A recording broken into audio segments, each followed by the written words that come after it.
बिस्मिल्लाहिर्रहमानिर्रहीम, अस्सलामुअलैकुम। चैनल 5 की खुसूसी नशरियात के साथ मैं सलमान मिर्ज़ा आप सभी को खुश आमदीद कहता हूँ। जनाब, पाकिस्तान में जो मईशत की सूरत हाल है वो सबके सामने है और एक तवील अरसे से ये कहा जाए तो गलत नहीं होगा, क्योंकि पाकिस्तान ने काफ़ी अरसे पहले दहशत गर्दी जैसी लानत से छुटकारा हासिल किया था। पाक फ़ौज ने पाकिस्तानी अवाम के साथ मिलकर दहशत गर्दी की जो लानत थी उसको हमेशा के लिए ख़त्म किया।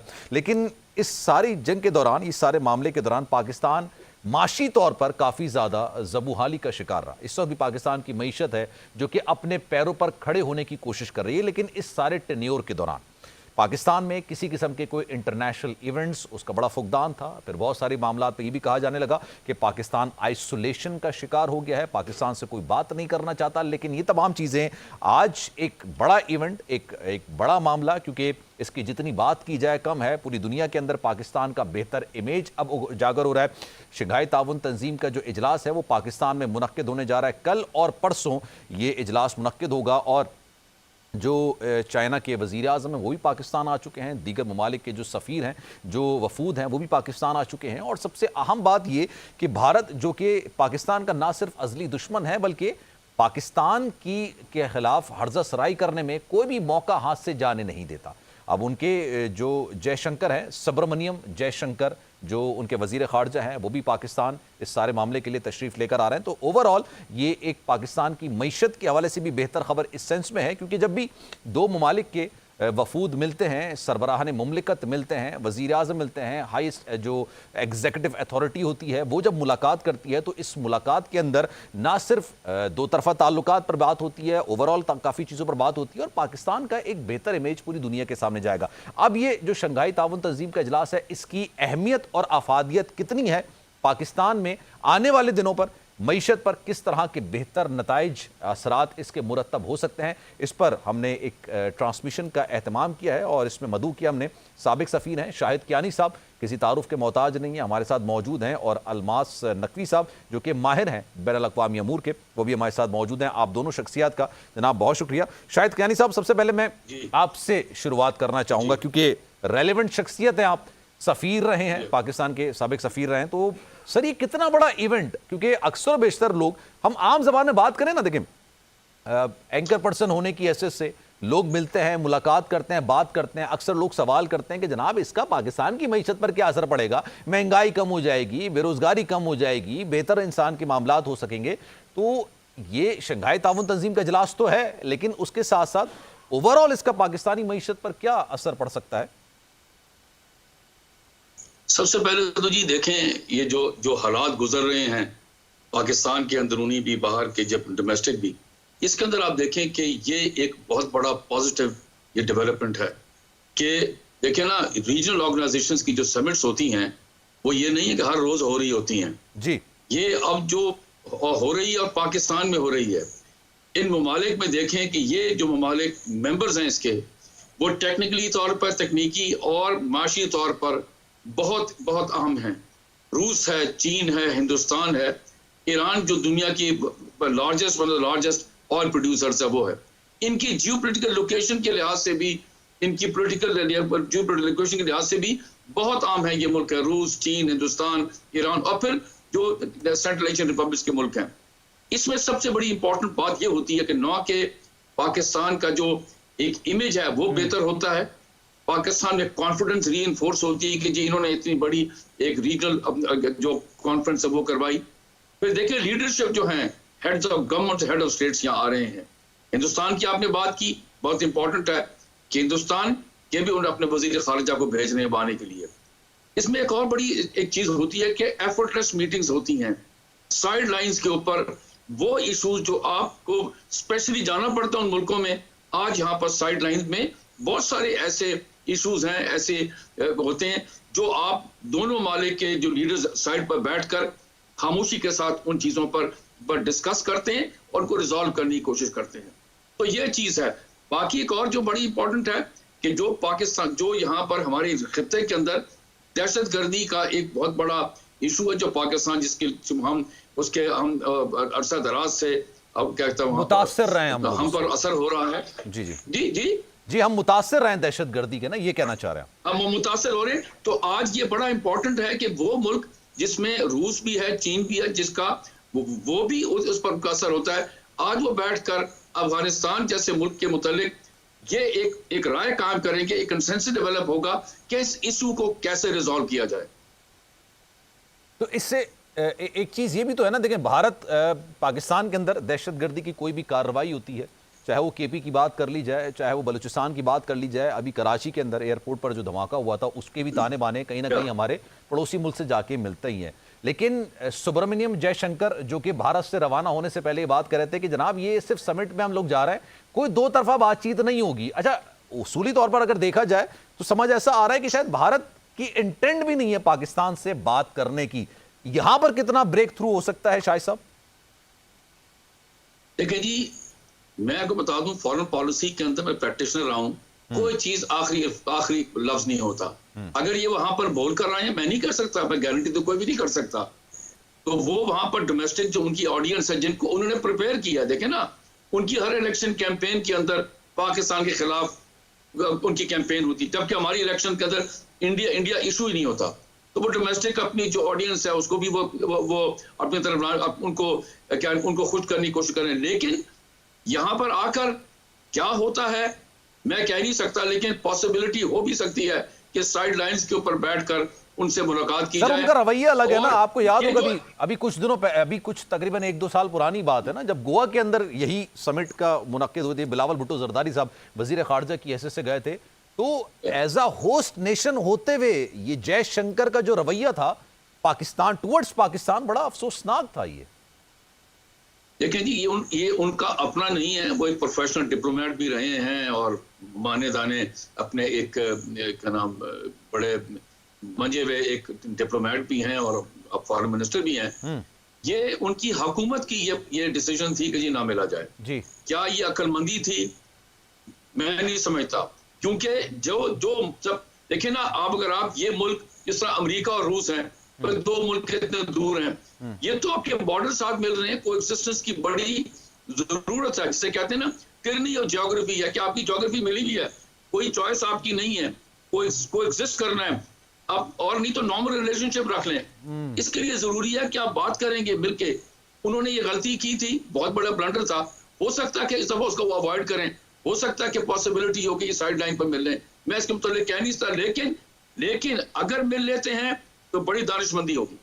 तो you can not choose your neighbours, ये बात आपकी बिल्कुल सही है शाहिद साहब। मैं अगर आप इजाजत दें तो मैं सर अलमास साहब को भी जरा इस ट्रांसमिशन के अंदर मैं खुशामदीद कहता हूं। अलमास साहब अस्सलाम वालेकुम सर, खैरियत से हैं? जी बहुत शुक्रिया जी, बहुत शुक्रिया। सर, सबसे पहले इस समिट की पाकिस्तान के अंदर मुनक्किद होने की अहमियत और अफादियत, पाकिस्तान की मईशत पर इस पर होने वाले असरात, फिर साथ साथ जो दो तरफा ताल्लुकात हैं उस पर भी जरा डिटेल बात करेंगे। आपकी राय क्या है? What's your opinion sir?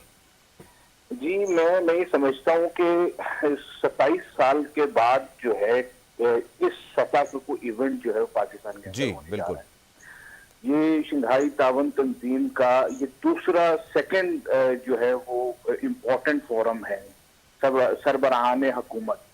इससे ऊपर एक फोरम है सरबराहान ममलिकत बिल्कुल, जो कि पाकिस्तान उसकी मेजबानी करेगा वो 2026 में।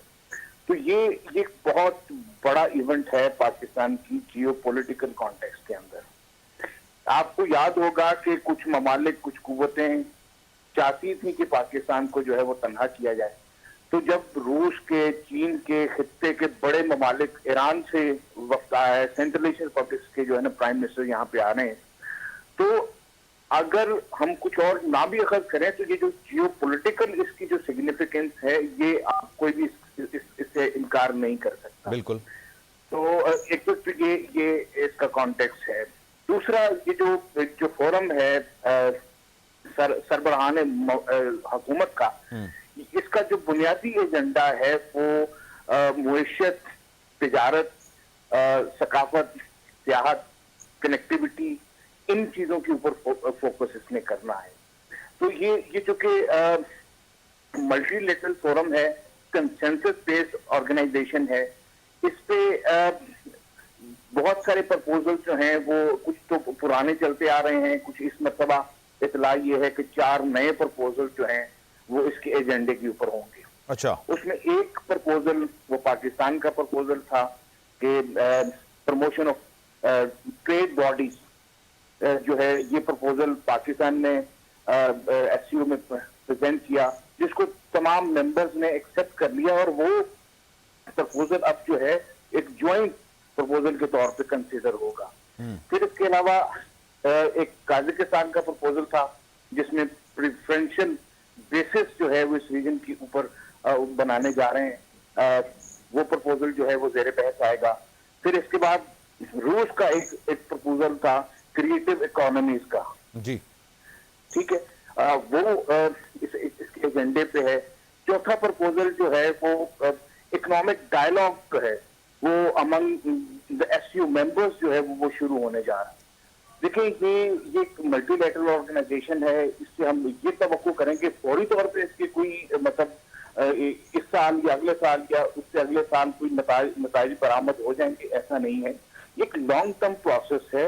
ये पाकिस्तान 2017 के अंदर इसका मेंबर बना था, और आप देखें कि प्रोसेस में जो है एक ऑर्डर के पाकिस्तान के अंदर मुनक्किद होना सर, इसकी सिग्निफिकेंस कितनी है ये? क्योंकि आपने खुद कहा कि 27 साल के बाद पाकिस्तान के अंदर इवेंट हो रहा है, और 27 साल के दौरान पाकिस्तान ने दहशतगर्दी के हवाले से बहुत कुछ सहा है, मुतासिर रहा है, इल्जामात भी सहे हैं, तो इसकी सिग्निफिकेंस कितनी होगी सर? जी, मैं बिल्कुल आपने सही कहा। पाकिस्तान को और खित्ते में मजमूई तौर पर भी बहुत सारे मसाइल हैं। तो ये जो फोरम है इसका बुनियादी एजेंडा मईशत है। इसके जो दो बल्कि 3 और स्ट्रक्चर्स हैं, जैसे मैंने पहले अर्ज किया कि सरबराहाने जो ममलिकत का फोरम है उस पर सिक्योरिटी इश्यूज भी जेर बहस आते हैं, उसमें सियासी मामला भी जेर बहस आते हैं।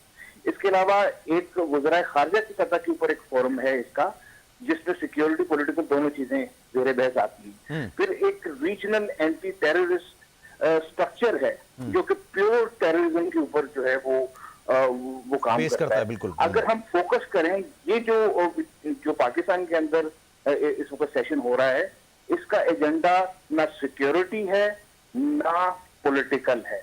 अच्छा, ठीक है, ये प्योर जो है वो इकोनॉमी के ऊपर, इकोनॉमी बेस्ड है। अच्छा सर, मैं दो तरफा ताल्लुकात पर भी ज़रा बात करूंगा, अगर आप इजाज़त दें। एक मुख्तसर सी मैंने ब्रेक लेनी है। शाहिद कियानी साहब और अलमास नकवी साहब हमारे साथ मौजूद हैं। एक ब्रेक लेते हैं, ब्रेक के बाद वापस आएंगे। तो दो तरफा ताल्लुकात, पाकिस्तान के चीन से बड़े बेहतर ताल्लुकात हैं, बड़े ज़बरदस्त किस्म के ताल्लुकात हैं, और जब भी पाकिस्तान पर बुरा वक्त पड़ा है चीन ने हमेशा से साबित कदमी का मुजाहरा किया है, और ये साबित किया है कि पाकिस्तान का अगर दुनिया के अंदर बेहतरीन दोस्त है तो वो चाइना है। अब इसके साथ साथ भारत के साथ दो तरफा ताल्लुकात पर क्या बात हो सकती है कोई ब्रेक थ्रू हो सकता है, इस पर ज़रा डिटेल में बात करेंगे, लेकिन एक ब्रेक के बाद।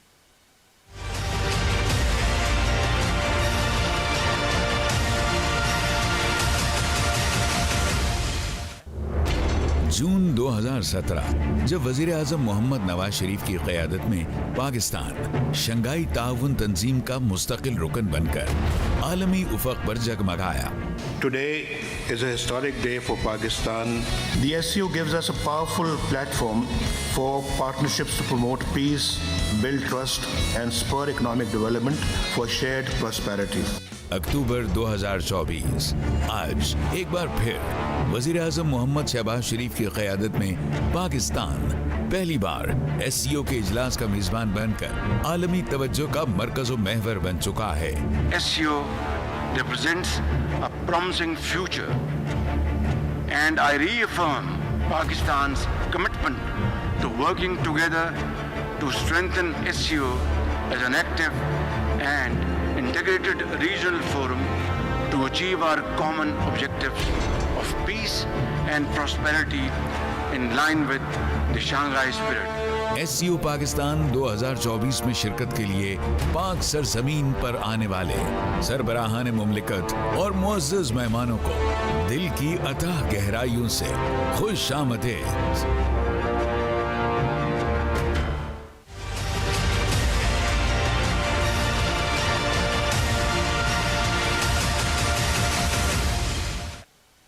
जनाब, खुसूसी नशरियात में एक बार फिर से आपको खुशामदीद कहते हैं। गुफ्तगू का सिलसिला आगे बढ़ाएंगे। शाहिद कियानी साहब हमारे साथ मौजूद हैं, उनसे ज़रा शाहिद साहब, ये एक सवाल मेरे जहन में ये भी आ रहा था कि सुब्रमण्यम जयशंकर जो है वो, मैंने अपनी इब्तदाई में बात बोली थी कि पाकिस्तान के ख़िलाफ़ हर्जा सराई करने में और पाकिस्तान को पूरी दुनिया के अंदर बदनाम करने में कोई भी फोरम अपने हाथ से जाने नहीं देते। और अभी जैसे कुछ अर्से पहले, 2-3 साल पुरानी बात है, ग़ालिबन 1 या 2 साल पुरानी बात है, जब उन्होंने गोवा के अंदर समिट का इजलास मुनक्किद हुआ था, तो होस्ट नेशन की तरफ से पाकिस्तान पर इल्जामात लगाए गए थे।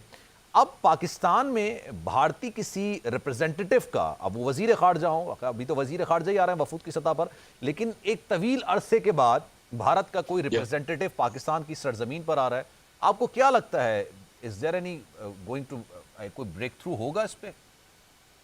देखिए जी, मैं तो ये समझता हूँ कि देखें, मैं बताऊं, सर्द जंग के अंदर कोल्ड वॉर जब थी जी, तो अमेरिका और सोवियत यूनियन, आप तो देख लें कि वो साइड पे जंगें भी जारी थी, वियतनाम भी था और अफ्रीका के अंदर भी छोटी छोटी जंगें जारी, सबको पता था उनके पीछे किनका हाथ है। लेकिन उसके बावजूद साइड लाइंस पर जनीवा हुआ, हेलसिंकी हुआ, वो मिलते थे सोवियत लीडर्स भी और अमेरिकन प्रेसिडेंट भी, और आपस में बात भी करते थे, क्योंकि उनको पता था कि एटमी ये पावर्स भी हैं, कोई मसला मसाइल ना खड़ा हो जाए, ठीक है ना। और ये इसमें लोगों को, जो दुनिया के वाले लोग थे, उनके जो ममालिक हैं, उनको ये एक तहफ़्फ़ुज़ मिलता था कि हाँ भाई, ये आपस में बातचीत कर रहे हैं, डायलॉग जारी है, तो मसला मसाइल ऐसा नहीं होगा। ये 62 की क्यूबन मिसाइल क्राइसिस के बाद ही शुरू हुआ था।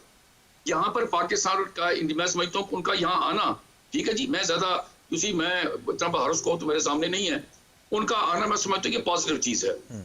यहाँ पर आकर वो क्या होता है, कि हमारी क्या बातचीत उनके साथ होती है नहीं होती, मैं समझता हूँ कि ये भी एक पॉजिटिव चीज है, क्योंकि बेहतर तो ये होगा, मैं ये समझता हूँ। देखिए, मुझे नहीं पता कि क्या अब जो हमारी पाकिस्तान इंडिया की या जो भी छोटी मोटी अंडरस्टैंडिंग है, क्या वो बातचीत करेंगे कि नहीं, पता मुझे नहीं है।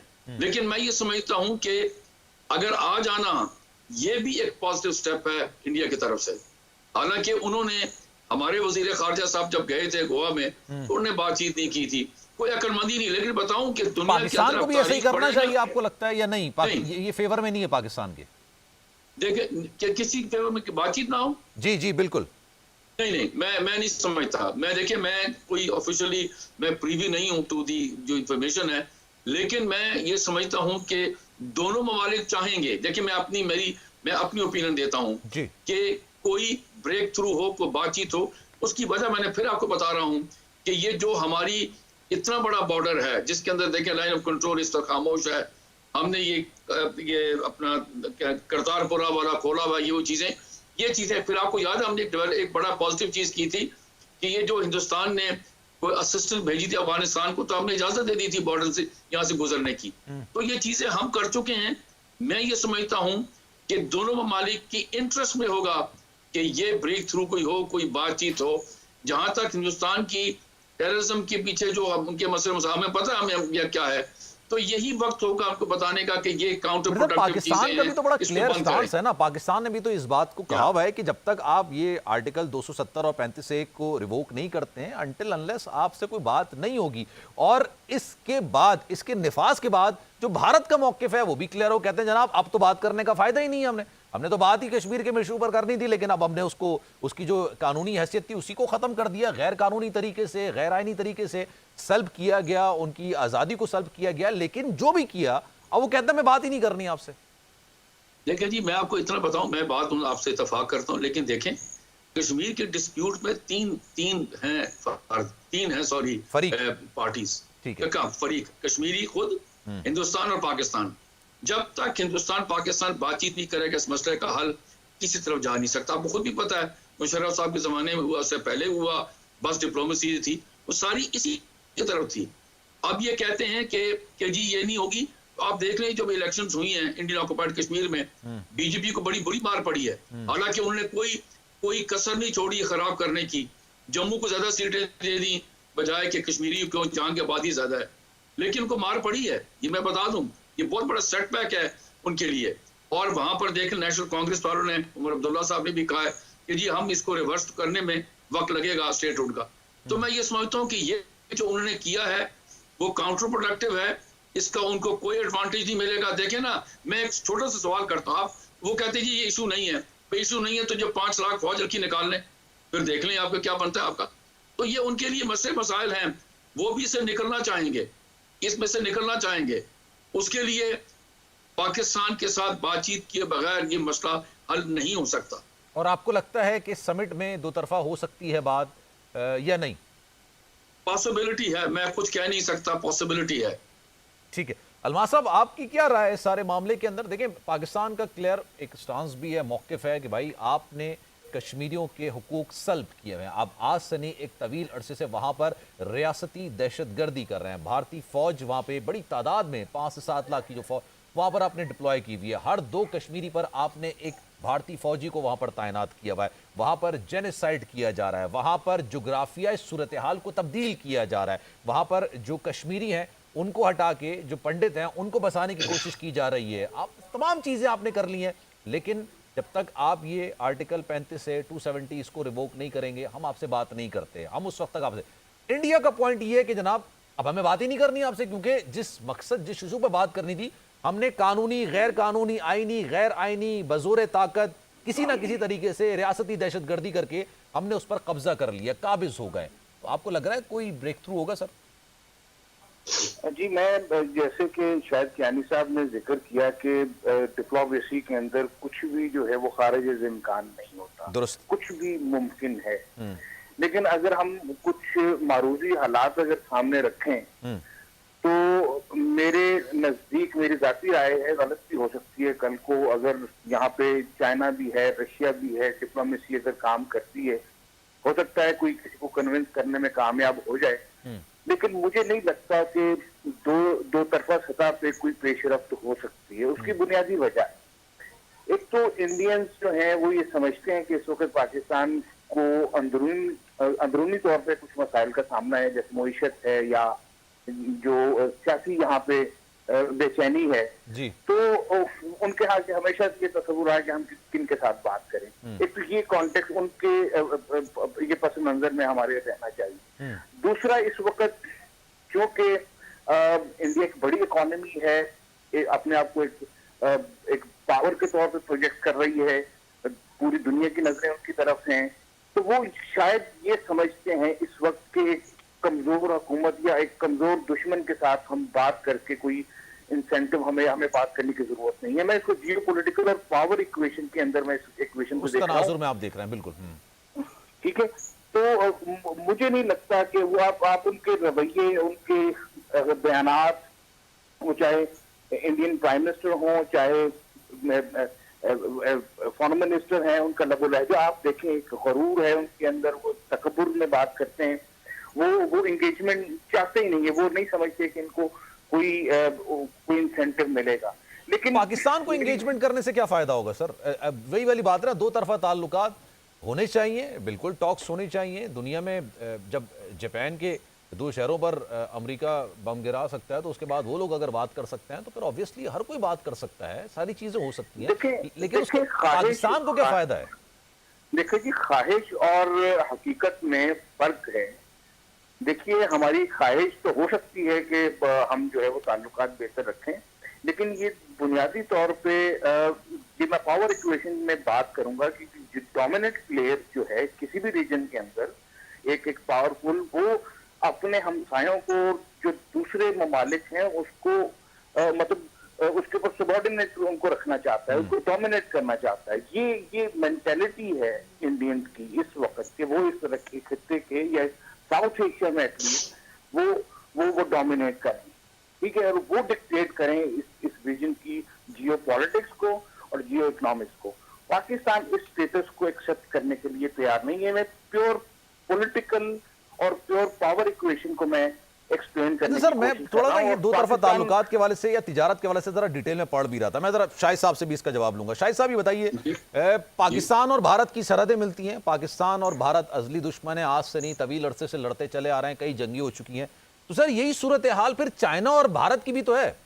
चाइना और भारत के भी एक कॉन्फ्लिक्ट है, उनका भी, वो कॉन्फ्लिक्ट भी उनका चला आ रहा है, वो कॉन्फ्लिक्ट भी, वहाँ पर लड़ाइयाँ भी होती हैं। एक एरिया है जिसको नो वेपन जोन कहा जाता है, मेरे नाम जहन से निकल रहा है, वहाँ पर भी उनकी लड़ाइयाँ हुई हैं और वहाँ पर भी मार पड़ी है भारतीय फौजियों को। लेकिन उसके बावजूद उनकी जो ट्रेड है वो पाकिस्तान और चाइना की ट्रेड से बहुत ज़्यादा है। इसकी क्या वजह है सर? बिल्कुल शाहिद साहब, तो गालिबन शायद राब्ता हमारा मुनक़ता हो गया। अलमा साहब, आप बताइएगा सर, ये क्या वजूहत हो सकती है इसकी? इसी सवाल का जवाब आप दीजिएगा। जी, आप ये बात सही है बुनियादी तौर पे कि अगर हम देखें कि अमेरिका और चीन इस वक्त जो है वो उनके दरमियान मुसाबकत भी है, लेकिन ट्रेड भी जो है वो जारी है। इसी तरह चीन और इंडिया के दरमियान मतलब एक मुसाबकत और एक कंपटीशन भी स्ट्रेटेजिक लेवल के ऊपर चल रहा है, और ट्रेड भी उनका मोर देन 120 बिलियन का ट्रेड मौजूद है। तो ये एक कॉन्सेप्ट पाकिस्तान के अंदर भी टाइम एंड अगेन और इंडियन साइड के ऊपर भी ये चीजें आती हैं, लेकिन उसके ऊपर प्रोग्रेस नहीं होती। लास्ट टाइम के ऊपर भी आप पिछले 2-3 रजीम्स हमारी देश में उनकी ख्वाहिश तो थी, लेकिन कुछ न कुछ फैक्टर्स जो है ना वो बीच में दोबारा वो शामिल होते हैं और वो प्रोग्रेस उसमें नहीं हो पाती। शायद नुक्ता नजर हमारे यहाँ सिर्फ स्ट्रेटेजिक और सिक्योरिटी के पर्सपेक्टिव से पॉलिसी जो है वो डोमिनेट करती है। हम इसको कल्चरल और जो हमारी तिजारत और इक्तिसादी सतह के ऊपर हम अभी तक नहीं देखना चाहिए। मैं समझता हूँ कि हम सायों के साथ जो है वो तिजारती ताल्लुकात बेहतर होने चाहिए। इंडिया एक बड़ी मार्केट है, इसमें कोई शुबा नहीं है, लेकिन जाहिर सी बात है जो यहाँ पे, लेकिन सर मेरा नहीं ख्याल कि वो चाहता है कि उसकी मार्केट का एक्सेस पाकिस्तान को मिले। जी, मतलब वहां तो ख्वाहिश मौजूद है और शायद यहाँ भी किसी हद तक कोई ख्वाहिश मौजूद है, लेकिन वो चूंकि एक ऑकवर्ड सिचुएशन में इस वक्त पाकिस्तान को इंडिया ने डाल दिया है, क्योंकि यूनिलैटरल कश्मीर जो है अक़वाम मुत्तहिदा की करारदादों के मुताबिक मुतनाज़ इलाका है, और वो जो है वो उसमें कश्मीरी भी फरीक है, इंडिया फरीक है, पाकिस्तान फरीक है। मिल बैठ के अगर इसको हल निकालें तो एक पायदार और देर पा इसका हल। बट वही वाली बात नहीं, दो तरफा होता है सर, सिंगल हैंडेडली नहीं होता। शाहिद साहब, सर आपने मेरा अगर सवाल सुना हो तो सर उसका जवाब, क्योंकि कुछ कनेक्शन इशू आ गया था आपकी। मैं बोल रहा था, मैं आपको बताऊं, देखें इंडिया और चीन का भी देखें 62 की जंग के बाद ये लद्दाख के ऊपर 2-3 साल लद्दाख के ऊपर एग्जैक्टली बड़ा जी लद्दाख के ऊपर लाइन ऑफ एक्चुअल कंट्रोल है ना, वहाँ मसला है। तो वहां पर इनकी आपस में झड़प हुई, जिसमें हथियार नहीं यूज किया गया। आपको पता वो नो वेपन जोन है ना सर, हथियार यूज नहीं हुए। जी नो, तो फिजिकल उससे 10 जो हिंदुस्तानी थे सिपाही पानी में गिरा दिए गए। वो मार पड़ी थी सर, मार पड़ी थी। हाँ बिल्कुल जी, बड़ी मार पड़ी। लेकिन उसके बावजूद मैं बताऊं, इसलिए जिस तरह अलमाज साहब कह रहे हैं ना, इंडिया को जो दिमाग में उनके है कि भाई वो इकोनॉमिक पावर इतनी बन गया है तो वो अपने बराबर के साथ ही बात करेगा, हालांकि मार पड़ चुकी है उसको। तो इसलिए वो कोएग्जिस्ट की जो एक सही, जो आपको पता ना, जो हम कहते हैं कोएग्जिस्ट करना, तो उनको समझ आ गई है। इन दोनों मुल्कों ने आपस में जब भी, आपको पता है, जब भी ये झड़पें हुई उसके फौरन बाद मिलिट्री लेवल पे, पॉलिटिकल लेवल पर और अपना डिप्लोमेटिक लेवल पर, तीनों पे इन्होंने बातचीत जारी रखी। और इसी वजह से जो जंगें हैं, जो उनकी छोटी मोटी झड़पें हैं, वो खत्म हो जाती हैं, समझ जाती हैं। $1 ट्रिलियन की तकरीबन इनकी ट्रेड है। ठीक है सर। सॉफ्टवेयर चाइनीज है और सॉफ्टवेयर चाइनीज है इंडियन, और हार्डवेयर अपना इनका है चाइनीज का। बिल्कुल, ये दोनों आपस में मिलकर ट्रेड है। ट्रेड ठीक है। Thank you so much sir. Shahid कानी साहब हमारे साथ मौजूद थे चाइनीज ग्रुप इंडिया में। Thank you so much sir. Almas Naqvi साहब हमारे साथ मौजूद थे। आप दोनों शख्सियात का बहुत शुक्रिया। वैसे दुनिया में अब बातचीत, दो तरफा ताल्लुकात मईशत की बुनियाद पर होते हैं। आपको माशी तौर पर अपने आप को काफ़ी ज़्यादा स्ट्रॉन्ग करना पड़ेगा, तो हर मुल्क आपसे बात करने के लिए तैयार हो जाएगा। एक ब्रेक लेते हैं जनाब, ब्रेक के बाद हेडलाइंस सुनिएगा और उसके बाद ट्रांसमिशन का सिलसिला जारी रहेगा।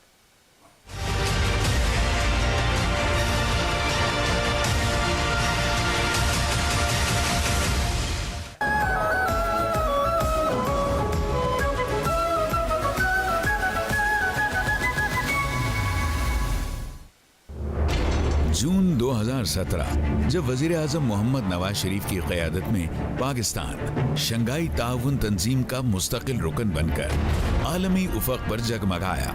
Today is a historic day for Pakistan. The SCO gives us a powerful platform for partnerships to promote peace, build trust and spur economic development for shared prosperity. अक्टूबर 2024 आज एक बार फिर वजीर आजम मोहम्मद शहबाज शरीफ की क़यादत में पाकिस्तान पहली बार SCO के इजलास का मेज़बान बनकर आलमी तवज्जो का मरकज़ व महवर बन चुका है। SCO represents a promising future, and I reaffirm Pakistan's commitment to working together to strengthen SCO as an active and integrated regional forum to achieve our common objectives of peace and prosperity in line with the Shanghai spirit. SCO Pakistan 2024 में शिरकत के लिए पाक सरजमीन पर आने वाले सरबराहान मुमलिकत और मुअज़्ज़ज़ मेहमानों को दिल की अथाह गहराइयों से खुश आमदीद। 10 साला सहाफत के दुरानिये में बड़े उतार चढ़ाव देखे, माशरे के हर पहलू को देखा और उजागर किया। बात करना चाहता है कश्मीर से लेके कई इश्यूज पर बात करना चाहता है, लेकिन पाकिस्तान ने कंडीशन रखी है कि जब तक जो कश्मीर में गैर कानूनी तरीके से आर्टिकल को हटाया गया है 35A को और 270 को, जब तक वो दोबारा से उनकी असलियत को बहाल नहीं किया जाता मकबूजा कश्मीर की, तब तक भारत से किसी किस्म की कोई बात नहीं होगी। लेकिन अगर भारत का पॉइंट ऑफ व्यू देखा जाए तो भारत कहता है कि जनाब हमने सिर्फ कश्मीर के इशू पर पाकिस्तान से बात करनी थी और वो हमने गैर कानूनी तरीके से, गैर आईनी तरीके से, बजोरे ताकत हमने उस पर कब्जा कर लिया है, तो अब पाकिस्तान से बात करने की जरूरत क्या है। मॉडर्न डे वॉरफेयर की अगर हम बात कर रहे हैं तो एक मुल्क दूसरे मुल्क से आजकल जिस जमाने में बात की जाती है वो इस तरह से बात की जाती है कि अगर आप माशी तौर पर बहुत ज्यादा स्ट्रांग हैं तो हर मुल्क आपसे बात करना चाहेगा, हर मुल्क की तरजीह होगी कि वो आपके साथ इंटरेक्ट करे, आपको इंगेज करे। लेकिन अगर आप माशी तौर पर पॉलिटिकली क्राइसिस का शिकार होंगे, माशी तौर पर क्राइसिस का शिकार होंगे, तो आपका गहरा दोस्त भी आपसे थोड़ा सा डिस्टेंस लेके चलेगा, क्योंकि उसको आपसे कोई फायदा नहीं हो रहा। आजकल ममालिक में जो बातचीत होती है वो नजरियात से ज्यादा माशी तौर पर होती है, आपके फायदे की बुनियाद पर होती है। और इसी फायदे की बुनियाद पर अगर हम इसकी एक वाज़े मिसाल देखें, पाकिस्तान और भारत अजली दुश्मन आज से नहीं, एक तवील हिस्ट्री है, कई हमने जंगें लड़ी हैं भारत से। इतनी सख्त दुश्मनी के बावजूद जो चाइना और भारत की दुश्मनी है वो इससे ज्यादा।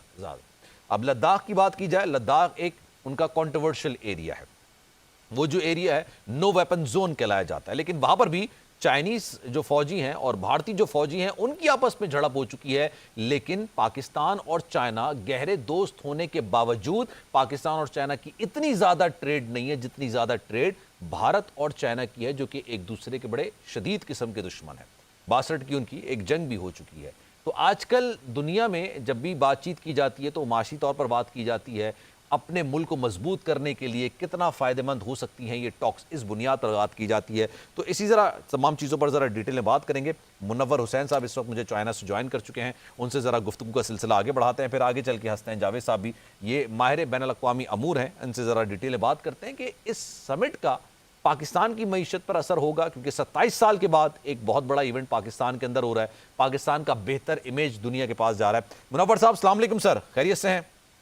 वालेकुम सलाम, बहुत शुक्रिया आपने अपने शो में इनवाइट किया। Sir thank you so much, it's an honour to have you in my show. Sir ये बताइएगा, अगर मैं प्रिसाइजली आपसे पूछूं, एक बड़ी एक इवेंट होने जा रहा है पाकिस्तान में 27 साल के बाद, अक्सर और बेशतर ये बात की जाती थी पाकिस्तान के जो दुश्मन है जिसमें भारत सर फहरिस्त है, अफगानिस्तान भी हमारा ब्रदर मुल्क तो है, लेकिन जो चीज़ें चल रही हैं वो पूरी दुनिया के सामने है। लेकिन दुनिया में बदनामी करते थे पाकिस्तान की, आइसोलेशन का शिकार कहा जाता था, कहते थे कोई पाकिस्तान से बात नहीं करना चाहता।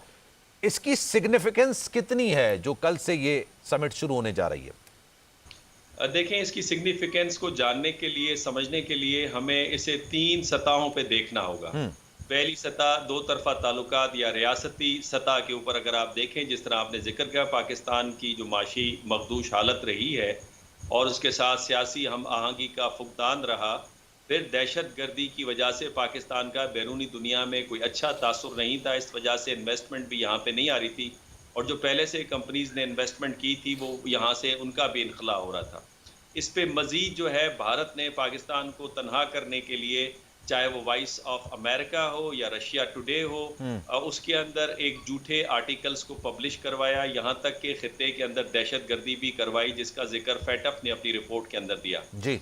दूसरी सतह के ऊपर, लिहाजा रियासती सतह पे जब समिट होती है एससीओ की, इसका मतलब ये हुआ कि पाकिस्तान का एक मस्बत तासुर उभरेगा कि पाकिस्तान एक पीस लविंग कंट्री है, Pakistan integral part of international community है, और पाकिस्तान मरकज़ है इस वक्त सफारतकारी का। जिस तरह से अनवर इब्राहिम जो मलेशियन प्राइम मिनिस्टर है वो तशरीफ़ लाए, सऊदी डेलीगेशन आया, उससे पहले रशियंस की बातचीत होती रही और अब समिट हो रही है और समिट से एक दिन पहले चाइनीज प्रीमियर ली क्वांग साहब तशरीफ लाए 12 रुकनी टीम के साथ। तो ये एक मस्बत तासुर उभरेगा। अगर आप खित्ते की सतह पे देखें तो खित्ते में बहुत सारी तब्दीलियां रूनुमा हो रही हैं, जिसके अंदर हम देख रहे हैं कि जिस तरह से बांग्लादेश में हुकूमत तब्दील हुई, श्रीलंका में नए प्रेसिडेंट ने कहा कि वो श्रीलंका को ग्वादर के साथ लिंकअप करेगा।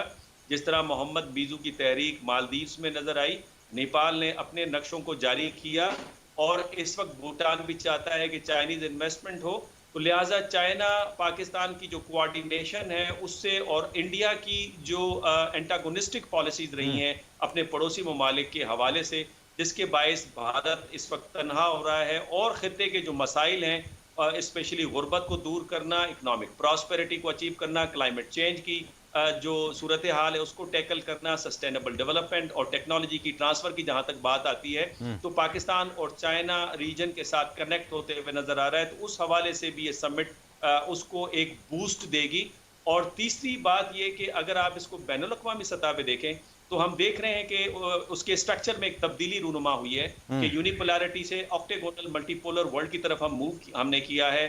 जब मैं कहता हूँ ऑक्टेगोनल मल्टीपोलर वर्ल्ड, इसका मतलब ये हुआ कि न फ़कत रियासतें बल्कि जो बैनुल रियासती तंजीमें हैं वो भी किरदार अदा कर रही हैं, रियासत के अलावा जो तंजीमी हैं वो भी अपना किरदार अदा कर रही हैं और जो कारोबारी कॉरपोरेशंस हैं वो भी किरदार अदा कर रही हैं। तो उसमें जो रीजनल ऑर्गेनाइजेशन है या बहुत सारे रीजन की मिलके ऑर्गेनाइजेशन है जिस तरह एसयू है, उसका एक अहम किरदार है। चूंकि माजी में हम देखते रहे कि ग्लोबल नॉर्थ का नैरेटिव बड़ा डोमिनेट था, उसकी तोती बोल रही थी और वो नैरेटिव आ रहा था यूरोपियन यूनियन से, नेटो से, G7 से।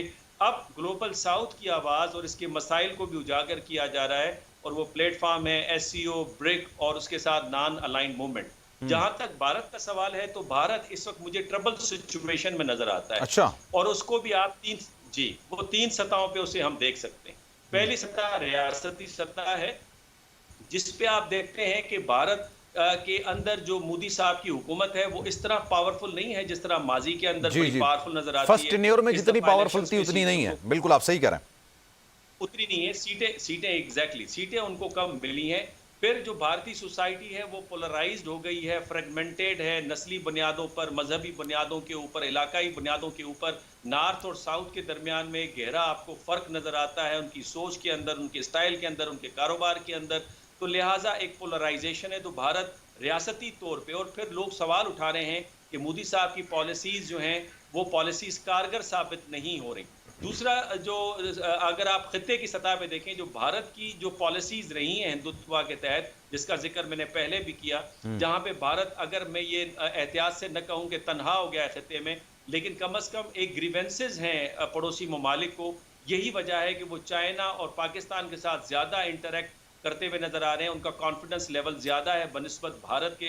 तो भारत खित्ते की सतह के ऊपर भी तनहा हुआ है। और उसके साथ साथ अगर बैनुल अक़वामी सतह पे देखें तो भारत बहुत ज़्यादा अंडर प्रेशर है। एक तरफ वेस्ट का प्रेशर है बिकॉज वो अमेरिका की अलायंस स्क्वाड का हिस्सा है, जहाँ पे वो प्रेशर डालते हैं कि अपनी प्रेजेंस को लो ग्रेड रखें। यही वजह है कि जयशंकर साहब फॉरेन मिनिस्टर शिरकत कर रहे हैं, प्राइम मिनिस्टर नहीं आए। ब्रिक्स में भी उनकी लो ग्रेड शिरकत रही है। और यही वजह है कि दूसरी तरफ ब्रिक के जो ममालिक हैं वो भी भारत को शक की निगाह से देख रहे हैं, पाकिस्तान की अहमियत को उजागर कर रहे हैं, पाकिस्तान की ब्रिक में शमूलियत की बात कर रहे हैं। और फिर उसके साथ साथ हम ये भी देखते हैं कि जो नॉन अलाइंड मूवमेंट है ग्लोबल साउथ की, वो फ़लस्तीन के मसले पर यूनाइटेड नेशन की जनरल असेंबली में सारे फ़लस्तीन के हक में वोट देते हैं, जबकि भारत जो है उस वोट को एब्सटीन करता है और अपनी जो स्टेटमेंट है उसमें वो बताता है कि उसकी अलाइनमेंट इजराइल के साथ है।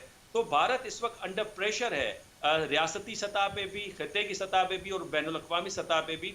और ये फोरम खुद भारत के लिए एक अपॉर्चुनिटी है कि वो इस मेंबर जो नेशंस हैं इस फोरम के, उसके साथ अपने कॉन्फिडेंस को बिल्डअप करे, कनेक्टिविटी का हिस्सा हो, ताकि वो जो ख्वाब देखता है कि मैं की प्लेयर बन जाऊं कम से कम इस रीजन के अंदर या बियॉन्ड दिस रीजन, वो उसी वक्त शर्मिंदा ताबीर होगा जब वो इस खित्ते के ममालिक के साथ मिलके चलेगा। बट सर मुनव्वर साहब आपकी बात दुरुस्त है, लेकिन I doubt on some parts of your आपके मौक़िफ़ जो है उसमें मुझे थोड़ा सा इसलिए क्योंकि 600 बिलियन डॉलर्स की मईशत रखने वाला भारत इस वक्त तन्हाई के शिकार कैसे हो सकता है? अगर आप इजाज़त दें मैं यही जवाब ना हसनैन जावेद साहब से भी ले लेता हूँ, फिर मैं आप ही की तरफ इसी सवाल को लेकर आऊँगा।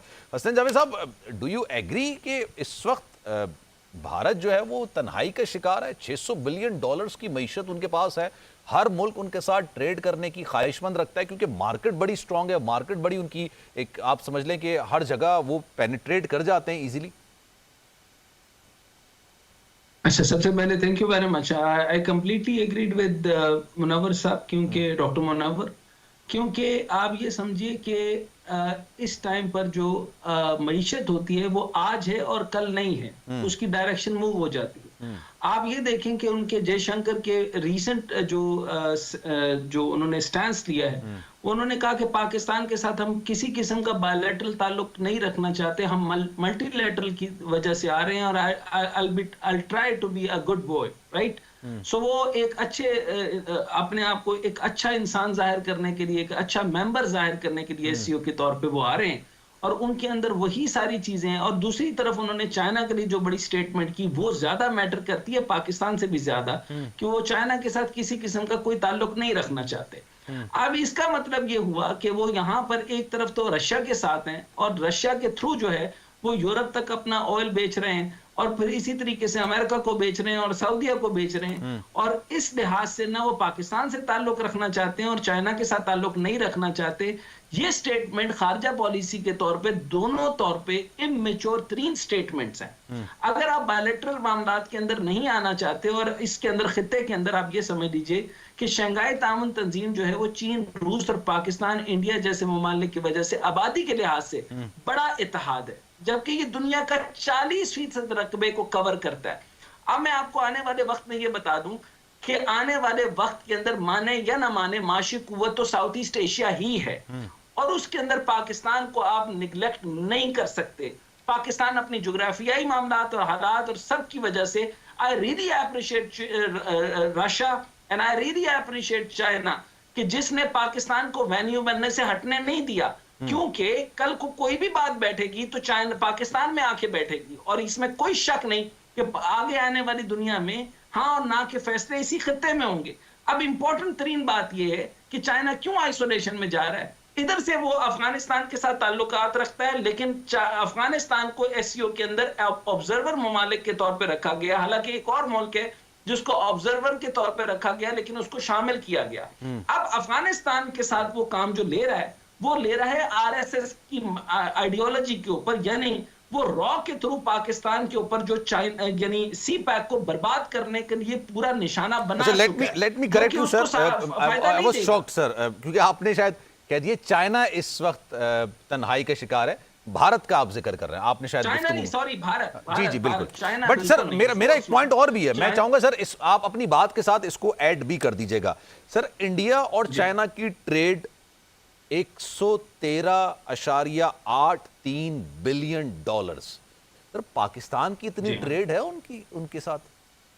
अच्छा, आपकी बात बिल्कुल दुरुस्त है। देखें, मैं क्रिटिसिज्म पाकिस्तान पे भी करूंगा, उसकी बहुत सारी वजूहात हैं, लेकिन इससे पहले मैं आपको भारत की वजूहात बता दूं। अब भारत की जो वजूहात हैं उसके अंदर जो मामलात हैं, जो भारत ने रीसेंट मामलात के अंदर जो रशिया के साथ अपना टिल्ट दिया है, उसकी वजह से सारा के सारी इंडस्ट्री आप देखें अडानी से अंबानी की वजह से थी, सारा का सारा गूगल से लेके सारा का सारा नेटवर्क उधर शिफ्ट हुआ। उन्होंने चाइना से बहुत सारे मामलात को शिफ्ट करके इंडिया में किया, लेकिन अब जो उनका तर्ज हुकूमत है उन्होंने सारी फॉरेन पॉलिसी को टिल्ट किया। उनके करंट अफेयर के, उनके जो एक्सटर्नल अफेयर के जयशंकर और उसके अंदर अजीत देवल का सबसे बड़ा स्टैंस ये है क्योंकि वो नेशनल सिक्योरिटी पॉलिसी को डिजाइन कर रहा है। अब उसकी ऑफेंस स्ट्रेटजी ये है कि वो कुछ अरसे के अंदर जो उन्होंने रशियन तेल को बेच के जो पूरी खत्ते के अंदर अपने आप को fictitiously, I am using the word fictitious, ये कंप्लीट फिक्टिशियस है। ये कोई मईशत के अंदर वो तीसरे दर्जे पे नहीं पहुंच गए, ना ही चौथे दर्जे पे पहुंच गए। भारत उतना ही पसमानदा है जितना कि हमें, अगर आप वो कहते हैं कि 650 बिलियन डॉलर की उनके पास रिजर्व है तो बहुत ऊपर चले गए, ये फिक्टिशियस है। इसमें मैं ये नहीं कह रहा कि वो हमसे बेहतर नहीं है, वो हमसे बिल्कुल बेहतर है। क्या रोड नेटवर्क उनका बेहतर है कि जिन बातों को वो जिन बॉर्डर एरियाज के अंदर जहां पेट्रोलिंग हो रही है 26 में से 25 तो चाइना के हाथ में, तो इसके पास चाइना का कोई हल नहीं है। उसके बावजूद वो तंग आमद, वो जंग आमद है, और तंग कम और जंग आमद ज्यादा है। चुनाचे अगर आप ये कहेंगे कि माशी मॉडल के तौर पर उनके पास इस वक्त ज्यादा है, तो सिर्फ और सिर्फ उन्होंने ये यूक्रेन और रशिया की वॉर का फायदा उठाया। उन्होंने ये जो जंग है, इस जंग को ऐड किया है। बेहतरीन बात मैं आपको बता रहा हूं, यूक्रेन ने भी और अमेरिका ने भी बिल्कुल दुरुस्त कहा है कि इस जंग को टेक्निकली फंड करने वाला इंडिया है, और इस इंडिया के अंदर वो अपने आप को ब्रैकेट तो कर लिया। अब ये जयशंकर को भेजकर और मोदी के ना आने से वो बेसिकली एहतियात का मुजाहरा कर रहे हैं कि हम उसके अंदर शामिल नहीं है। लेकिन आप ये समझ लीजिए कि नेटो के अगेंस्ट एक ही ताकत है, वो है शंघाई कोऑपरेशन, और इसका अगला दर्जा है ब्रिक्स। पाकिस्तान को ब्रिक्स में क्यों नहीं आने देता इंडिया? और ये भी मैं आपको बताऊं कि रूस और चाइना की एफर्ट से पाकिस्तान आज जो है वो आपका वेन्यू बना है। और इसके अंदर मैं आपको अर्ज करूं कि आपने 103 बिलियन डॉलर की बात की। देखें, भारत मजबूर है चाइना के, चाइना मजबूर नहीं है इंडिया के, क्योंकि लो कॉस्ट प्रोडक्ट और लो कॉस्ट एफिशिएंसी के अंदर मुकाबला ही नहीं कर सकते। मैं G2G बेसिस के ऊपर बात कर रहा हूं, मैं आपको कॉस्ट एफिशिएंसी की बात कर रहा हूं, मैं लेबर की बात कर रहा हूं। ह्यूमन लेबर अब मैटर नहीं करती। चाइना का सारा चाइना भी 1.5 अरब की सोसाइटी है। मुझे ये बताइए कि आपको लगता है कि चाइना लेबर इस्तेमाल कर रहा है? अगर लेबर इस्तेमाल कर रहा है तो यहाँ का तो वेज रेट बढ़ गया। अब मैं चाइना में बैठकर मैं आपको ये ऑब्जर्वेशन दे रहा हूं। सो इसका मतलब ये हुआ कि ऑटोमेशन है। ऑटोमेशन के ऊपर जितना चाइना प्रोड्यूस कर रहा है लो कॉस्ट में, अगले कई साल इसको कंपीट करने वाला कोई नहीं होगा। चुनाचे भारत सबसे ज्यादा जो है वो माल चाइना से मंगवाता है। चाइना की तो इंडिया की मार्केट बर्बाद हो जाएगी अगर वो चाइना से माल ना मंगवाए। So as that same case America के अंदर पूरे किसी भी मार्ट में जाके देखें, हर चीज चाइनीज प्रोडक्ट है। आप जाके वहां के प्रेसिडेंशियल वहां के म्यूजियम में देखें, उनका जो जॉर्ज डब्ल्यू बुश का जो सीनियर जॉर्ज का जो डॉग था मिली, वो भी मेक इन चाइना है। सो मुझे ये बताइए कि हर चीज मेक इन चाइना है। सो आप अगर कैमला हैरिस भी ये कह देती है कि हम जो है वो हमें चाइना नहीं चाहिए और हम लो कॉस्ट प्रोडक्ट में उसके कंपैरेटिव आ जाएंगे, वो मैक्सिको से लेके 17 एक्वाडोर, पनामा सारे ममालिक को मिला ले, वो लो कॉस्ट प्रोडक्ट में उसका कंपटीशन नहीं ला सकती। चुनाचे लो कॉस्ट प्रोडक्ट में चाइना इंपॉर्टेंट है। अब पाकिस्तान को उसमें क्या करना है? पाकिस्तान की कमजोरियां हैं। पाकिस्तान ने क्या किया? पाकिस्तान के खित्ते के 9 ममालिक के साथ तिजारती खसारा 11% से बढ़ गया। Now we have to think on it, am I right और रॉन्ग? सो पाकिस्तान को अब ये सोचना है, और ये बेहतरीन मौका है कि हमें डिस्कस करना है चाइना और रशिया के साथ। हमें वो पोजीशन लेनी है जो भारत की थी। Bharat is nowhere. Doctor Munawwar ने बिल्कुल ठीक कहा कि वो आइसोलेशन में है, उसका कुछ नहीं होगा। वो अपने आप को सुपर पावर की रेस में लेकर आ गया। अच्छा, इंसान का दिमागी तवाजुन चला जाए तो क्या कर सकता है? भारत का इसी तरीके से दिमागी तवाजुन चला गया, और इस कॉन्फ्रेंस में आने से पहले बायलैटरल और मल्टीलैटरल के ऊपर जो जुमलाबाजी उन्होंने अपने मीडिया में पाकिस्तान के हसीमत का, इससे पहले शंघाई कोऑपरेशन के अंदर भी जो भी हमारा फॉरेन मिनिस्टर था, डिस्पाइट मैं इस वक्त पॉलिटिकल बिलावल भुट्टो जरदारी साहब थे ना, हमारा बिलावल भुट्टो जा रहा है या जो भी जा रहा है, हमारा फॉरेन मिनिस्टर था, जिस तरीके से शंघाई कोऑपरेशन के अंदर गोवा में उन्होंने उनके साथ बुरा सलूक किया, तो क्या हम भी वैसा करें? हम वैसा नहीं करने वाले। लेकिन मैं पाकिस्तान को ये सजेस्ट जरूर करूंगा, if they avoid us we have to avoid them. So अगर वो exactly my point is this, मैं जरा मुनव्वर साहब से, सर अगर आप इजाजत दें, मैं मुनव्वर साहब से बोला why we need India to talk, मतलब हमें क्यों जरूरत है? अगर लेट सपोज हम इंडिया ने एक स्टांस रखा हुआ है, आप भी एक स्टांस रखें। आप जब ये बात कर रहे हैं कि इंडिया आइसोलेशन का शिकार है, 600 बिलियन डॉलर्स की उनकी इकोनॉमी है, वो उन्होंने चले इकोनॉमी अपनी बिल्डअप की हुई है, जो भी कुछ किया हुआ है, बट अगर वो आइसोलेशन का शिकार है तो व्हाई वी नीड इंडिया? हमें क्यों जरूरत है उनसे बात करने की? देखें, पहले तो हमें ये समझना चाहिए कि जो ग्लोबल नॉर्थ है वो ग्लोबल साउथ की पैरिफेरल या स्मॉलर या डेवलपिंग या अंडर डेवलप्ड नेशंस को या मिडिल रेंज पावर्स को किस तरह कंट्रोल करते हैं। उनका एक स्ट्रक्चर है, और उस स्ट्रक्चर का जो की एलिमेंट है वो ये कि जो आपस के जो ये नेबरिंग स्टेट्स हैं, इनके दरमियान में हार्मोनी ऑफ इंटरेस्ट न पैदा होने पाए। यही वजह है कि माजी में उन्होंने इनके दरमियान में कॉन्फ्लिक्ट रखा, और मीडिया के अंदर नैरेटिव को कंस्ट्रक्ट करके मुख्तलिफ टाइम्स के अंदर उन्होंने इख्तलाफात को बढ़ावा दिया। और अगर जो पैरिफेरल नेशंस हैं उनके दरमियान में हार्मोनी ऑफ इंटरेस्ट डेवलप नहीं होगा तो उनकी डिपेंडेंसी हमेशा ग्लोबल नॉर्थ की तरफ रहेगी, और यही उन्होंने तरीका अख्तियार किया। अब जहां तक भारत और पाकिस्तान का ताल्लुक है, पहली चीज तो जो अभी हमारे प्रोग्राम में डिस्कस हुई और मैं बड़ा मशकूर हूँ, बड़ी डिटेल के साथ हमारे दोस्त ने बड़ी तफसीलन बताया चाइना से। पहले तो ये समझिए कि क्या भारत आज से पहले ज्यादा सिक्योर था या आज ज्यादा सिक्योर है। मैं समझता हूँ कि 2 फ्रंट वॉर तो हिटलर भी नहीं जीता था और इंडिया के मल्टीपल फ्रंट्स खुल गए। एक तरफ पाकिस्तान है, दूसरी तरफ चाइना है, बांग्लादेश से बिगाड़ बैठा है, श्रीलंका राजी नहीं है, नेपाल, भूटान और मालदीव भी दूसरी तरफ देख रहे हैं, और फिर जो दोस्त है रशिया, जो इस वक्त उनकी ओवरऑलिंग कर रहा है सारे टैंक्स की, वो करंटली तो इंडिया को रेलेवेंट समझते हैं बिकॉज एक बड़ी मार्केट है जिस तरह आपने कहा, लेकिन उन्हें भी इल्म है कि जो फ्यूचर है वो पाकिस्तान के साथ है।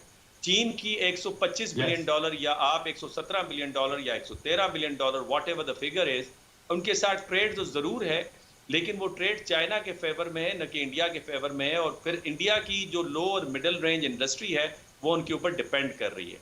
तो इस सारी मुश्किलात से निकलने का एक ही हल है कि अपने पड़ोसी ममालिक और इस तरह के जो फोरम्स हैं जो गैप ऑफ कम्युनिकेशन को ख़त्म करते हैं, वहाँ पे आके अपने आप को रिकनेक्ट करें।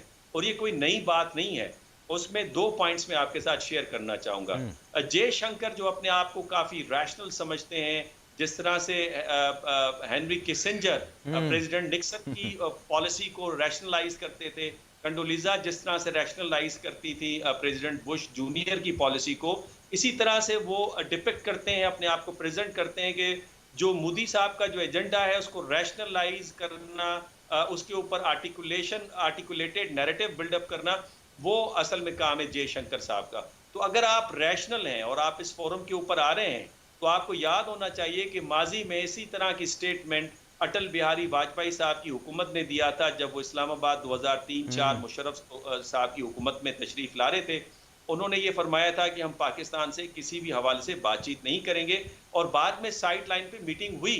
तो अब भी मैं उम्मीद करता हूँ कि साइड लाइन पे मीटिंग हो, चूंकि बात यह है कि अगर एशिया ने उठना है, ग्लोबल साउथ ने उठना है, तो उसमें नो डाउट कि इंडिया 1.4 बिलियन जो लोग हैं उसकी पॉपुलेशन के साथ और उभरती हुई इकोनॉमी के हवाले से जो तकरीबन $4 ट्रिलियन की है, उसमें उसका अहम किरदार होगा। लेकिन अगर वो एक टांग रखेगा मगरिब की तरफ और एक टांग रखेगा मशरिक की तरफ, न वो मगरिब का रहेगा न मशरिक का रहेगा। यही वजह है कि मगरिब भी उसको डाउट से देख रहा है, और जो भी अमेरिका में जो स्ट्रेटेजिक उनके रिसर्च जर्नल हैं उसमें डाउट कास्ट किया जा रहा है इंडिया के बिहेवियर के ऊपर, और फिर ब्रिक के जो पावर्स हैं वो भी डाउट कास्ट कर रहे हैं। तो इस तरह से जब एतमाद मुतजलजिल होता है, आपकी मार्केट में लोग चीजें तो बेचेंगे लेकिन आप पे एतमाद नहीं करेंगे, आपकी बात पे चलेंगे नहीं, आपको टेक्नोलॉजी ट्रांसफर करेंगे नहीं, तो फिर जो आप ख्वाब देख रहे हैं कि आप पावर वो की दौड़ शर्मिंदा ताबीर नहीं हो सकेगा। सर अगर आप दोनों इजाजत दें, मुझे एक शॉर्ट ब्रेक लेनी है, उसके बाद मैं वापस आऊंगा। चाइना के भी कंसर्न्स हैं पाकिस्तान को लेकर, और कोई भी मुल्क अगर आपके साथ डायलॉग करना चाहता है, बात करना चाहता है, टेबल पर टॉक करना चाहता है, या फिर आपसे दो तरफा तिजारत करना चाहता है, बायलैटरल आपसे गुफ्तगू करना चाहता है, उसके लिए सियासी इस्तेहकाम मस्ट होना चाहिए, बहुत ज़रूरी होना चाहिए। अगर कोई भी मुल्क आपके मुल्क के अंदर इन्वेस्ट करना चाहता है तो उसको ये श्योरिटी होनी चाहिए कि वो जो सरमाया लगा रहा है उस सरमाया की बाकायदा तौर पर श्योरिटी उसको होनी चाहिए। क्या चाइना के कंसर्न्स हैं पाकिस्तान में इस तरह के मामलात को लेके? एक ब्रेक लेते हैं, ब्रेक के बाद वापस आएंगे तो इसी चीज़ पर डिस्कस करेंगे।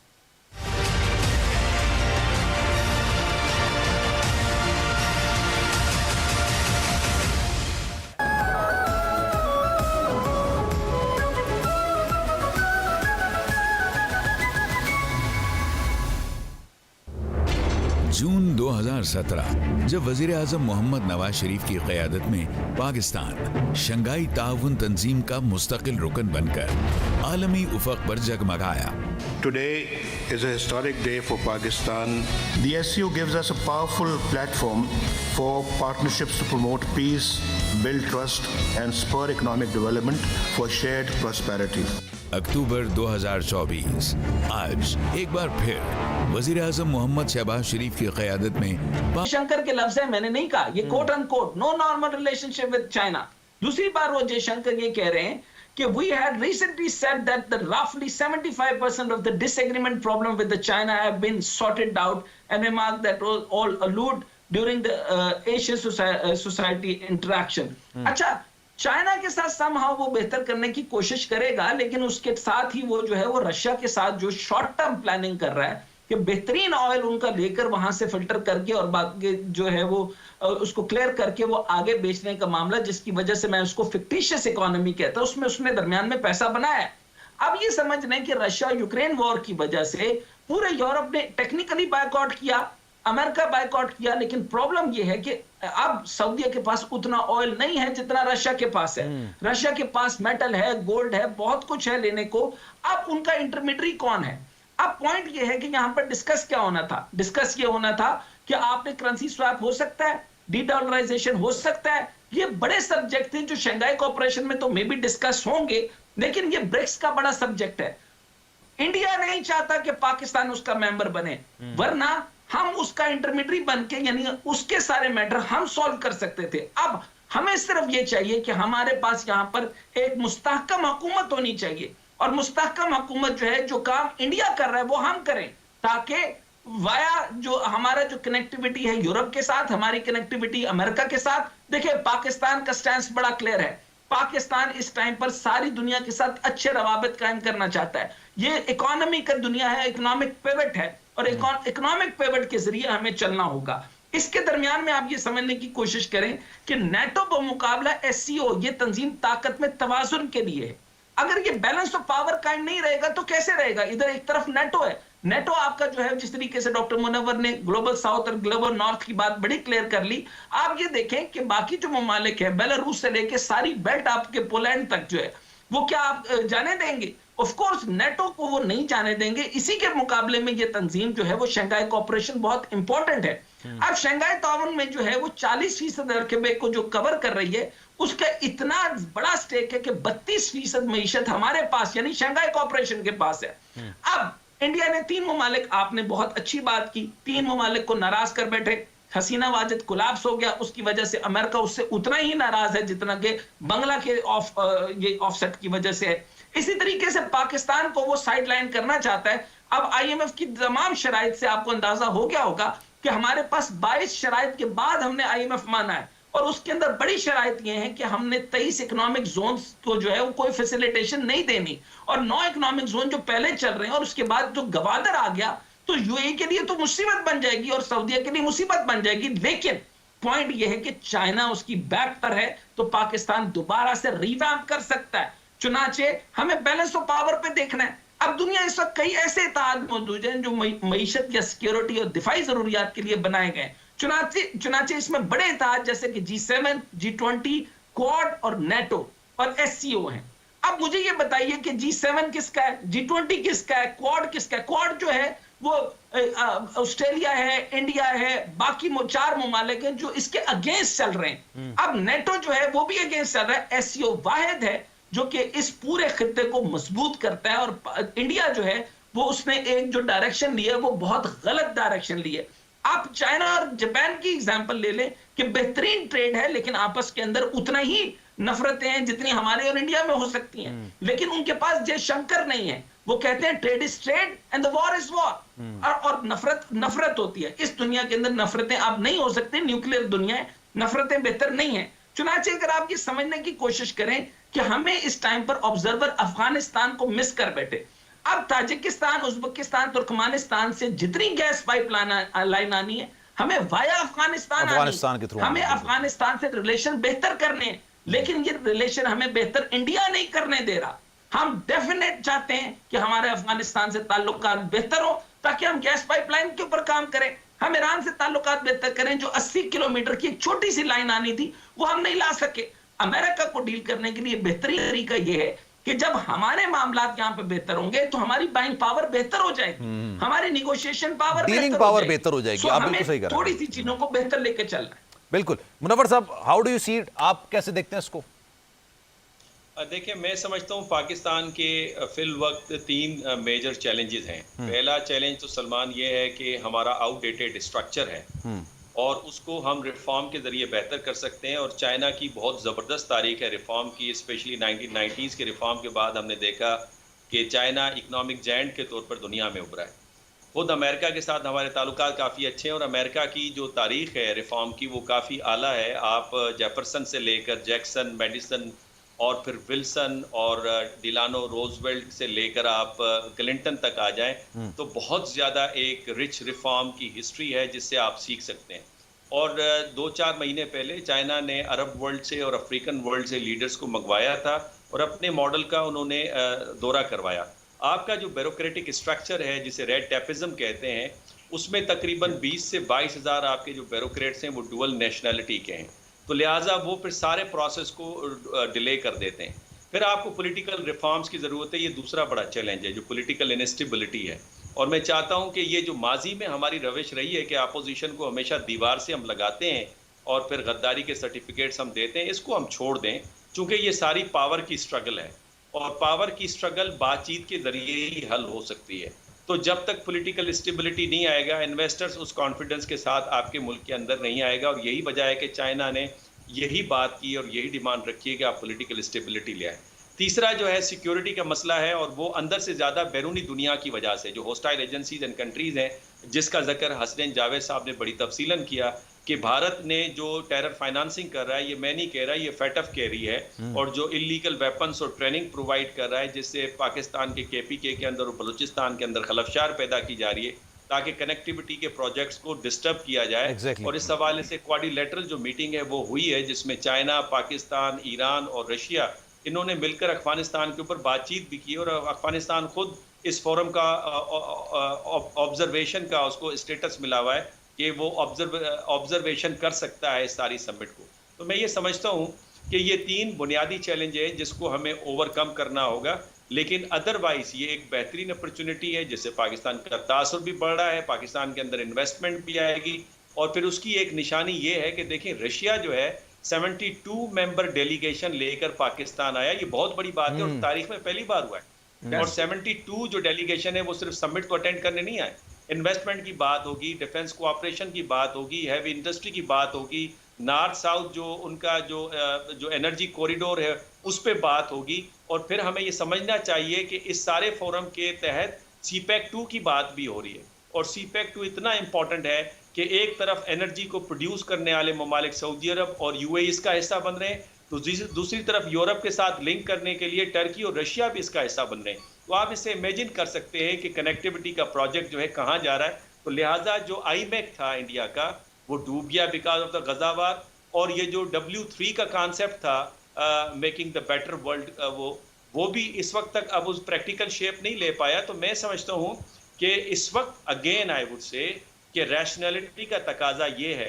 कि आपने चॉइस करनी है कि अपने पड़ोसियों के साथ रहना है और एशिया की सेंचुरी में उसका हिस्सा बन के रहना है या डिक्लाइनिंग यूरोप के साथ आपने रहना है। और आखिरी बात मैं ये कहूँगा कि अमेरिका की जो बिहेवियर है उसको हम कहते हैं रियलिज्म प्लस। ये रिचर्ड हास ने दी थी immediately after the end of the cold war, जिसमें ये कहा था कि जो पावर पॉलिटिक्स में अलायंसेस बनेंगे दुनिया में उसकी लीडरशिप अमेरिका करेगा। लेकिन चाइना ने लिबरलिज्म प्लस लिया हुआ है, यानी जो इकोनॉमी एंड कनेक्टिविटी और ट्रेड और ग्लोबलाइजेशन का जो प्रोसेस है उसकी लीडरशिप इस वक्त चाइना ने संभाली है। और उसका अंदाज़ा आप इससे कर सकते हैं कि $30 बिलियन का उसका शेयर है ग्लोबल GDP में, जबकि G7 का टोटल मिला के 13% है। तो बाल उनके हाथ से निकल गई है। अब ये बेवकूफ़ी समझ लें, इनएप्टनेस समझ लें कि जो डिक्लाइनिंग पावर है उसकी तरफ आप खुला के आप स्टेटमेंट भी दे रहे हैं उनको राजी करने के लिए, लेकिन जिसकी जहां सूरज उभर रहा है और जिसका फ्यूचर है उसको आप डिक्लाइन कर रहे हैं, उनको आप नाराज कर रहे हैं। तो मैं समझता हूं ये रैशनैलिटी नहीं है on the part of India. अच्छा, मैं क्योंकि मुझे वाइंड अप भी करना है तो मैं हसनैन साहब आपसे, क्योंकि ये पॉइंट मुझे इस पे 72 लोगों को लेके वफ्द रशिया आया है। रशिया की डिमांड वार्म वाटर्स दी थी ज़्यादातर। अब वो सोवियत यूनियन के मामले में पाकिस्तान का किरदार, दीगर मामला तो सब पैसे पुष्ट रह गए, लेकिन वार्म वाटर्स तक रसाई उनकी पहली तरजीह हुआ करती थी, पहली डिमांड भी हुआ करती थी। ये पाकिस्तान और रशिया के दरमियान ट्रेड ताल्लुकात, दो तरफा बायलैटरल, जो आप कहना चाहेंगे, इसमें जो सर्दे जंग उसको ख़त्म करने के लिए, बर्फ पिघलाने के लिए ये कितना बेहतरीन मौका है? देखें जी, ये डिसाइसिव है, ये आपको देखना पड़ेगा। मैं आपको ये बात बताऊं कि मुनव्वर साहब ने जो पॉइंट बताया है वो बोन ऑफ कंटेंशन को टारगेट करते हुए आपको कॉज एंड इफेक्ट बताया। उन्होंने कॉज बता दिया कि आपको सबसे पहले पॉलिटिकल स्टेबिलिटी चाहिए, फिर आपको डायरेक्शन चाहिए। आपने 22 शराइत मान के 7 अरब रुपए ले लिए और उस शराइत के अंदर क्या है कि आप इकोनॉमिक जोन्स ना बनाएं, आप गवादर के ऊपर फैसिलिटेशन ना करें, आप अच्छा मांग वही रहे हैं जो चाइना मांग रहा था कि आपने ब्यूरोक्रेसी जो है वो रेड टेपिज्म की इंतहा तक पहुंच गई है। आपने यहाँ पे चाइना ने सी पैक अथॉरिटी बनाई। मैं आपको यहाँ अर्ज करना चाहता हूँ कि सी पैक जो है जो अभी फेज 2 में नहीं है, लिजियान चाओ जब आए थे उन्होंने आपको ऑडिट दिया था और दूसरी उसके बाद उन्होंने कहा था कि there are 3 concern which is security, security and security, and Pakistan military is the only guarantor for the everything. पैक का गारंटर सिर्फ पाकिस्तान मिलिट्री है, चुनांचे सिक्योरिटी आपका सबसे बड़ा टारगेट होना चाहिए। अच्छा, अब ये है कि अगर सी पैक नहीं है तो हमारे इकोनॉमिक जोन नहीं है, हमारे इकोनॉमिक जोन नहीं है तो एनर्जी नहीं है, एनर्जी नहीं है तो बाकी चीजें नहीं है। अब आईएमएफ ने कहा कि आपने ना आईपीपीस डेवलप करनी है, ना आपने कैप्टिव पावर प्लांट्स को बनाना है। चुनांचे ये जो आपकी जो गड़बड़ आ रही है यहाँ पे एनर्जी सेक्टर में, इसको भी रिजॉल्व करना है। जब आप आईएमएफ के कहने पे ये काम कर सकते हैं, तो जो चाइना जो already 28 billion dollar CPEC पर लगा चुका है और 62 बिलियन डॉलर लगाना चाहता है, ना कि वो जो है वो 400 बिलियन डॉलर के आपके ईरान वाली साइड पे आपके जो उस तरफ लगना है, उसके बाद लगाने के बजाय पाकिस्तान में लगना चाहिए। अब मैं इसकी एक डिटेल बात आपको बताना चाहता हूं कि क्यों लाइफलाइन है। आप ये देखें कि पेट्रो डॉलर क्या है। पेट्रो डॉलर, अमेरिका कोई चीज मैन्युफैक्चर नहीं करता, कुछ नहीं बनाता। सऊदी और अरब ममालिक के तेल के ऊपर जो रिजर्व बनता है उसके ऊपर वो डॉलर छाप रहा है। अमेरिका सिर्फ डॉलर छापता है। तो यहां पर आप देखें कि किसकी ताकत है, अरब ममालिक की। दूसरी ओपेक एंड ओपेक प्लस, ये 13 ममालिक है जिनके पास तेल है। अब इसके बाद जो अफ्रीकन ममालिक है वो खुल जाएंगे तो ओपेक प्लस की भी वो ताकत खत्म हो जाएगी। चुनाचे डॉलर जो है उसको हम बार्गेन कर सकते हैं। अब अगर आप आईएमएफ और सी पैक को बैलेंस करना चाहते हैं तो यहाँ पे पॉलिटिकल स्टेबिलिटी चाहिए, वो मजबूत आदमी चाहिए। देखिए, जैसे मैंने आपको कहा, Tajikistan, Uzbekistan, Turkmenistan, Imran Khan के दौर के अंदर तुर्कमेनिस्तान और उज्बेकिस्तान वगैरह के साथ हमने खास तौर पर 90 बिलियन डॉलर की ट्रेड का लाहे अमल तय किया था। वो हमारे लिए लाइफ लाइन थी। सी पैक के साथ इस वक्त हमारे 21 इकोनॉमिक्स बन जाते हैं, जिसके अंदर अभी देखें 9 इकोनॉमिक जोन में से 4 के अंदर सिर्फ 17, 5, 6 और 8 इतनी परसेंटेज पे काम हुआ। ये कोई काम तो नहीं है। पाकिस्तान की इनपुट नहीं है। मैं अभी, क्योंकि अभी आपको मैंने बताया कि अगर मैं इकोनॉमी की साइड पे चला जाऊंगा तो बहुत लंबा हो जाएगा। हम 11% खसारे में जा रहे हैं। So this is the right time कि पैक प्लस पेट्रो डॉलर इन सबको समझदारी से समझते हुए, करेंसी स्वैप को समझते हुए फिर आगे हमने करना है। और इंडिया का जो रास्ता है, इंडिया जो रशिया के तेल को आगे बेच के तीसरे दर्जे के ऊपर बेहतरीन मईशत बना हुआ है, उसकी ये फिक्टिशियस, ये जो हाइपरबोला और ये जो बैलून इकोनॉमी है, ये ब्रस्ट अप हो जाएगी। इसके लिए बेहतर तरीका है कि हमें यहाँ पर अपने अंदरूनी मामला बेहतर करके हम बैरूनी दुनिया के साथ ताल्लुकात बेहतर करके मईशत को ऊपर लेके जाना हो। ठीक है, thank you so much. Hasnain Javed साहब हमारे साथ मौजूद थे, मुनव्वर हुसैन साहब, आप दोनों बैनुल-अक़वामी अमूर के माहिर हमारे साथ मौजूद थे। और नो डाउट 27 साल के बाद एक बहुत बड़ा इवेंट पाकिस्तान में मुनक्किद हो रहा है। And I hope and I wish कि पाकिस्तान के लिए नेक तमन्नाओं के साथ ऑब्वियसली पाकिस्तान की मईशत के लिए बहुत बेहतर साबित होगा। सलमान मिर्ज़ा को दीजिए इजाज़त। ज़िंदगी रही, सेहत रही, आपकी दुआएं रही। इंशाअल्लाह आपसे फिर मुलाकात होगी। ख्याल रखिएगा। अल्लाह हाफ़िज़।